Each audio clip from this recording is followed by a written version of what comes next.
Mieli broliai ir seserys, šiandienos Evangelijoje Jėzus susiduria su pasipriešinimu Nazarete, savo gimtajame mieste. Tai buvo žmonės, kurie matė jį augant, kurie matė, kaip jis žaidė su jų vaikais, kurie pažino Jėzų kaip visiškai žmogišką, tokį pat kaip mes, viskuo, išskyrus nuodėmę. Jie dėl jo papiktino. Bet kodėl? Nes jie tikėjosi, kad Mesijas, Dievo siųstasis, o dar daugiau, pats Dievo sūnus tapęs žmogumi, parodys šiek tiek savo šlovės ir nebus toks paprastas, toks nuolankus ir toks žmogiškas kaip Jėzus. Čia slypi didysis tikėjimo žingsnio sunkumas.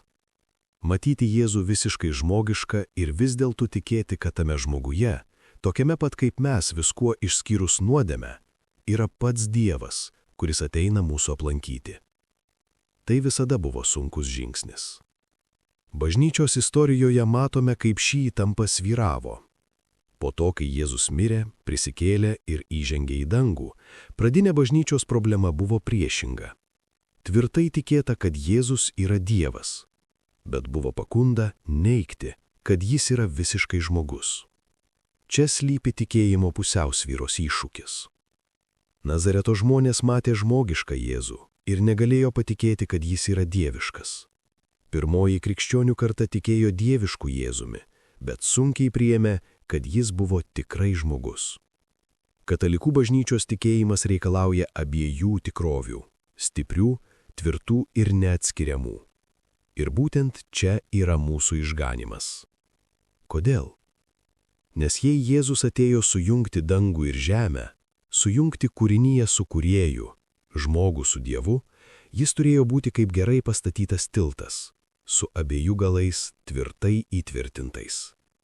Danguje Jėzus yra visiškai Dievas, lygus Tėvui visais atžvilgiais. Ten viena tilto pusė yra tvirtai įtvirtinta. O atėjęs į šį pasaulį, jis turėjo sutvirtinti kitą pusę. Būti tokiu pat kaip mes, viskuo išskyrus nuodėmę. Tikras Dievas, tikras žmogus. Praraja jau nebeegzistuoja. Atskirtis tarp Dievo ir žmogaus yra nugalėta. Šiandienos Evangelija mums tai primena labai konkrečiai, kalbanti apie Jėzaus šeimą. Švenčiausioji vergelė Marija ir šventasis Juozapas buvo jo šeima siauriausia prasme.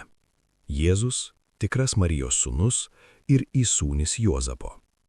Tačiau Evangelija taip pat kalba apie kitus giminaičius, vadinamus broliais. Mes žinome, kad tai nėra kraujo broliai. Bažnyčia, kuri mums perdavė Evangelijas, visada mokė, kad Marija liko mergelė prieš gimdymą, gimdymo metu ir po gimdymo. Tai tikėjimo tiesa.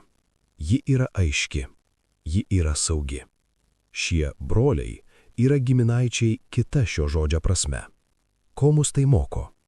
Kad Jėzus, be Marijos ir Juozapo, taip pat gyveno platesnėje šeimoje, sudėtingoje ir sunkioje, šeimoje, kuri jam suteikė kančios. Bruondulys, Marija ir Juozapas buvo šventas, bet platesnė šeima atnešė skausmą ir išbandymus. Ir būtent čia mes galime priartėti prie Kristaus. Šiandien prašykime to, kuris pažino šeimos gyvenimo kančios, kad jis parodytų gailestingumą ir palaimintų mūsų šeimas. Atnaujinkime savo tikėjimą Jėzumi Kristumi, mūsų viešpačiu, tikru Dievu, tikru žmogumi, tuo, kuris danguje gyvena tobulą Tėvo, Sūnaus ir Šventosios Dvasios bendruomenę ir kuris įkuria, palaiko ir išgelbės žemės šeimas. Tepadės tau Dievas.